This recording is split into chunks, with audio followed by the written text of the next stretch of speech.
อ้ยวันนี้อยู่ล้มบาดเลยเลยโอ้ลมมาทอดเป็นลมผ้าลมฝน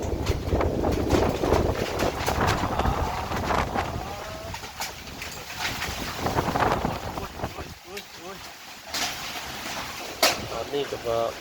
มาณ2 โมงครึ่งมาอีกแล้วบอกเก่าหูเลยมีฝนนิดๆแต่ว่าลมนี่สุดยอดเลยลมนี่เบาๆเบาๆเด้อเบาๆเบาๆเบา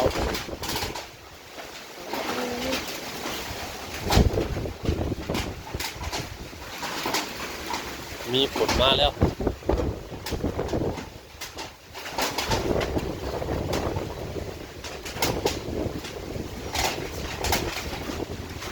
ทางหลังบ้านหาบเข่าปุ๊บฝนก็ไม่ง่ายโอ้ทางนั้นกัน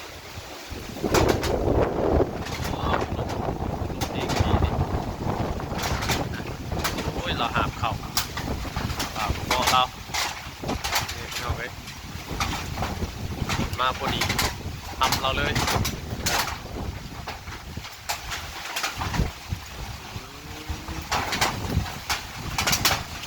ตกคำขาวเกี่ยวไว้กับฝนตกคำในอันยาผมเพิ่งจะเกือบน้องเอ้ย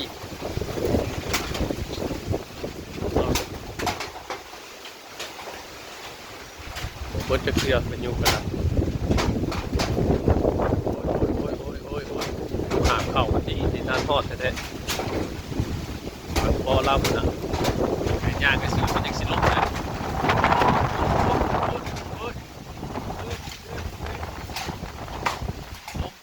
ลม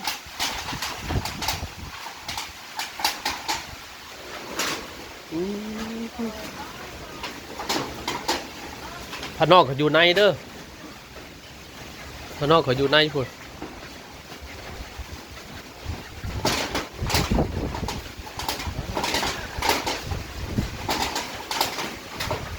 ปวดจะเถื่อนเราเอ้ยพาปวดกระดาษเศร้านี่ก็คือเลยมาเลยพ้นบาทเลยเอา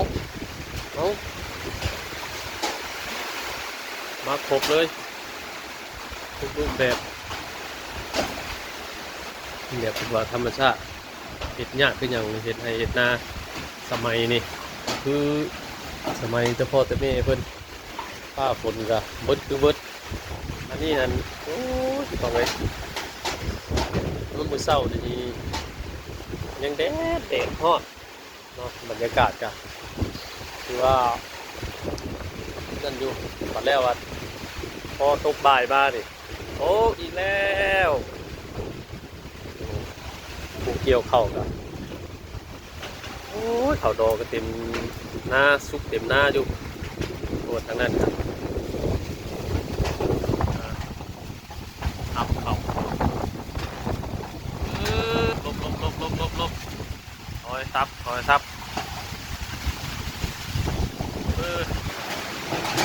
โอ้ยสังกะสีกับรวบอ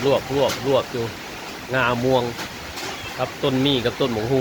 ปลูกไว้เลาะเทมนี่พอให้บังลมวันนี้ลมพัดมานะฮะต้นสังกะสีแบบมาแล้วน้องเอ้ยนี่ดูว่า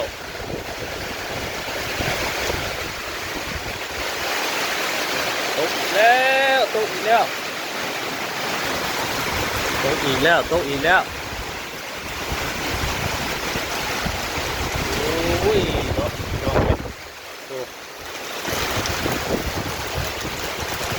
ตัวมาแต่ละเทือกบริคอยที่นี่รถติดใจเอาในเสาหน้าเขาจะกลัวสีว่าพี่น้องเอ้ยเสียใจเนาะเกี่ยวเขาไหวลายกันคนทำแบบนี้เลยถ้าเกิดจะไหนรู้ลูกเขานี่ เห็ดไทยเห็ดหน้าก็เลิกยากคือแต่ละปี มาแป๊บเดียวน้ำค้างอ่างกัน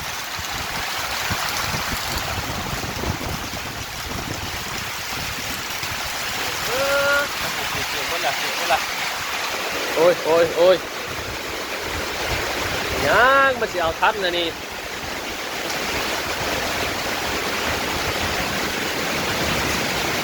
ตายตาย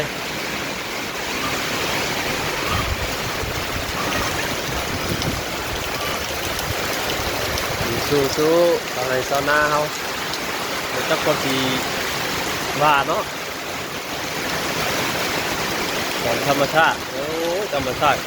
เกินไปดีพี่น้องเอ้ยเนาะเมื่อเช้านี่ก็เดทอยู่ดีๆมื้อวานนี่ก็เดทมื้อก่อนนี่ก็เดท2-3 มื้อแล้วผู้ลงคนก็เริ่มเก็บเกี่ยวต่อดอจ้างกันว่านกันรถมาบาทเดียวมาแห้งครับผมรถคอยจะดิต้องกับท่านเพิ่งข้างหลังบ้านเอาบาทเกียร์คือเก่าโอ้ของกูถังไว้เกียร์คือเก่าน้องเอ้ยก็มาเปรียบเก่าเปรียบมือนั่นเลยมีทั้งลมทั้งฝนโอ้ยอันกองเข่าเขานะกะเท่าไรฝุ่นแต่สุดก่อนนี่สุดนี่ก็เอาอีกแล้วจอยลงไปปิดเมียนจะมาชีออกงอกไปเลยไปจ้างเนี่ยกองเข่าก็ได้ยังบริปั่นจะคืออันเฮ็ดเป็นกองเมียนว่าจะให้รถเขาลงไปปั้นแบบรถแบบลงบ่ได้มันน้ำไหน้ามันมีน้ำมันยังโลมอยู่วันนี้มันเริ่มใกล้สิแห้งแล้วเพราะว่ามันบริโภค2-3 วันแหละคิดว่ามืออื่นนี่ก็สิลงได้แบบมาอีกแล้วพี่น้องนี่มือนั่นกะว่ามืออื่นจังสิปัดที่ว่ารถเจ้าของรถเขามาเบิ้งมืออื่นจังสิปันบัดพอดีฝนตกมากกับปัดบ่ได้อีกบัดมื้อนี้กะว่าอีกจักมื้อว่าไหน้าเริ่มแห้งแล้วมื้อนี้มันมาอีกแหละโอ้แต่คนสิเว้าพี่น้องเอ้ยเนาะธรรมชาติเกินไปเอาบ่ท่วงบ่ทันโอ้น้ำไหน้าอยู่พุ่นก็ได้อันนั้นกับผู้เมื่อกี้นี่เรายังฝนอยู่ได้เหรอเรายังฝนเอาขึ้นบ่ทันกันเลยเอาแค่ยางไปพกเบี้ยนกลางไหนาเลยเห็นบ่ความลำบากของชาวไร่ชาวนาผมเรียนว่ามันสีสนุกสบายได้พี่น้องเลยเนาะเห็ดนาก็ได้นับมือเนี่ยเห็ดก้อนแต่พอแต่แม่เพิ่นบ่ค่อยมีแล้วพันฝนทำเข่านี่เบิดก็คือเบิดคือว่าแหละมันตามยุคตามสมัยมันยังไงบ่มีไฟเห็ดได้บ่มีไฟแต่งเป็นเห็ดกับธรรมชาติกับแบบนี้แหละ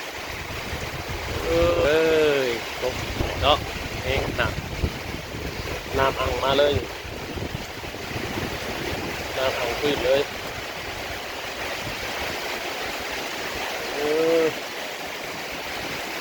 คนขับคนเน่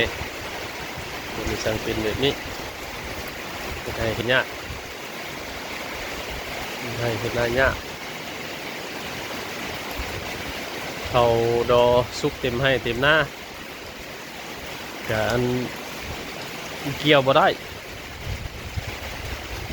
เกี่ยวแล้วก็เอาขึ้นบ่ได้พักกันอยู่ซื่อๆต้องให้สาวนากับพี่น้องเลยจะกดสีเห็ดเลยอยู่เนาะโอ้เป็นกำลังใจให้คนอยู่คนเด้อพี่น้องเลยเนาะเห็ดแต่เฮาตกแต่งบ่ได้เฮาเห็ดบ่ได้มีแต่นี่แหละแก้ไขกะบึดทางสิแก้ไขเลยพี่น้องจังสิเฮ็ดได้ไดเนาะมันแบบนี้นะฝนตกมากก็พากันนั่งเบิ่งซื่อๆอยู่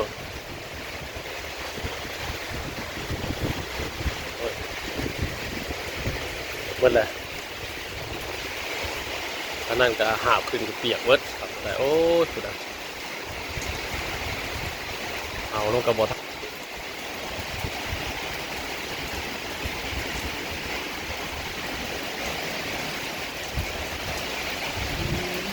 ทั้งลมทั้งฝนพี่น้องเอ้ย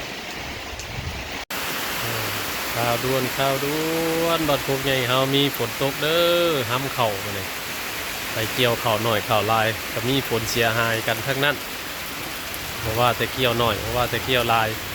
ผลเสียหายก็คือเข่าเน่าแตกงอกพี่น้องเอ้ยเห็นอกเห็นใจน้ำบัดพวกเฮาเนาะโคตรว่าบ่จักเทือฝนเลยฝนเลยถ้าว่าบ่จักยึดบ่จักย้อนบ่จักเบิดบ่เป็น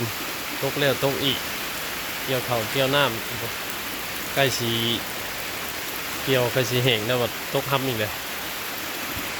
โอ้น้ำไหลมาแล้วพวกน้ำบ้านเดียวมันมาแล้วพวก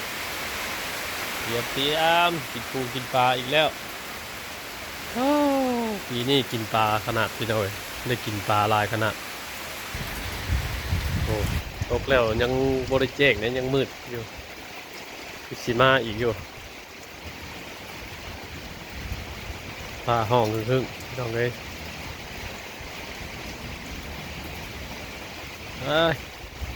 เอาเป็นว่าเรียบร้อยเนาะบ้านเฮาบ้านอื่นก็คือสิตกคือกันแหละ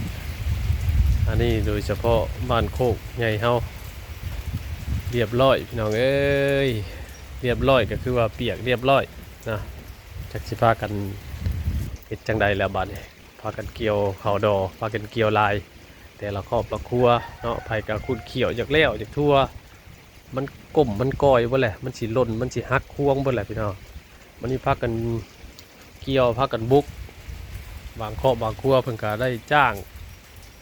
คนงานจ้างคนมาเกี่ยว